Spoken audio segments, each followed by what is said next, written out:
নমস্কার, সবনাভিক নিউজ নেটওয়ার্কে স্বাগত।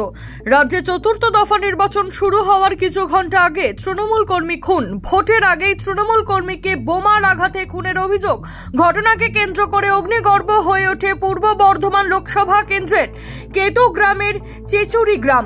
নিহতের নাম মিন্টু শেখ, বয়স 46 বছর। সে চেচুরি গ্রামের বাসিন্দা বলে জানা যাচ্ছে। স্থানীয় সূত্রে খবর, গতকাল রাতে বাইকে চড়ে বাড়ি ফেরার সময় দুষ্কৃতীরা মিন্টু শেখকে লক্ষ্য করে বোমা নিক্ষেপ করে।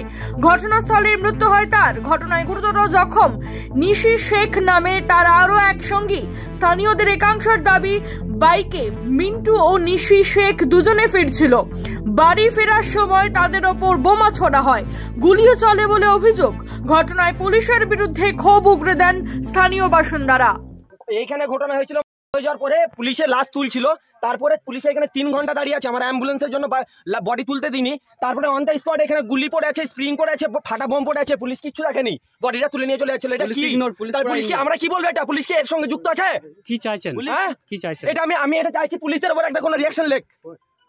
অন দ্য স্পট এগুলো দেখাচ্ছে 3 ঘন্টা ধরে দাঁড়িয়ে আছে পুলিশ। 1 ঘন্টা পরে পুলিশ এখানে এসে দেখে গেল এই গুলিগুলো। এটা কি? খবর পেয়ে ঘটনাস্থলে পৌঁছায় বিশাল পুলিশ বাহিনী। ঘটনায় এক সিভিক ভলান্টিয়ার সহ দুজনকে গ্রেপ্তার করেছে পুলিশ। ধৃত সিভিক ভলান্টিয়ারের নাম ভুলেন শেখ ও অন্যজন শামসুল শেখ। ঘটনার তদন্ত শুরু করেছে কেতুগ্রাম থানার পুলিশ। সবনাভিক নিউজ, পূর্ব বর্ধমান ব্যুরো।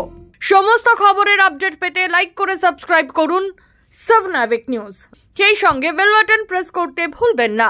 আপনাদের একটা সাবস্ক্রিপশন আমাদের জন্য অত্যন্ত মূল্যবান। জয় হিন্দ।